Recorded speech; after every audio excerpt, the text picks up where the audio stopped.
Emmanuel Macron a tranché. Elisabeth Borne quitte Matignon. Pas de communiqué, mais un message sur les réseaux sociaux pour l'annoncer avec une photo tout sourire. Chère Elisabeth Borne, vous avez mis en œuvre notre projet avec le courage, l'engagement et la détermination des femmes d'État. De tout cœur, merci, conclut le président. Remercier. Dans les deux sens du terme, quelques heures auparavant, elle lui remettait sa démission ainsi que celle de son gouvernement. Maintes fois par le passé, son éviction avait été évoquée. Elle s'était accrochée, dirigeant une majorité relative pendant plus d'1 an et demi dans le chaudron de l'Assemblée.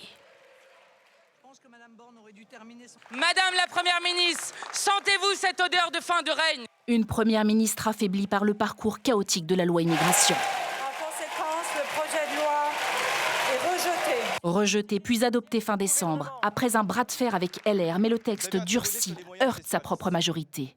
Début 2023, il y eut aussi les retraites réformées dans la douleur. Oui, nous devrons travailler progressivement un peu plus longtemps. Et la motion de censure évitée de justesse. Discrète, un brin techno pour certains, la deuxième femme première ministre depuis Édith Cresson s'était finalement prise au jeu politique. Madame 49.3, sobriquet dont l'avait affublé une partie de l'opposition, elle y aura eu recours 23 fois.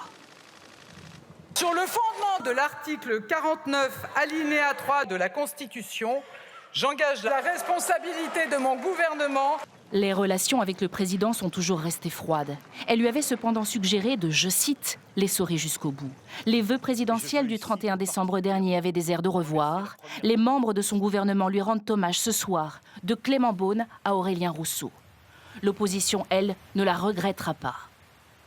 Pour le Rassemblement national, Elisabeth Borne ne dépassera pas le record de 49.3. Elle était pourtant bien partie. Elisabeth Borne redevient ce soir parlementaire. La femme de gauche, telle qu'elle aimait à se dépeindre, fut le moine soldat du second quinquennat.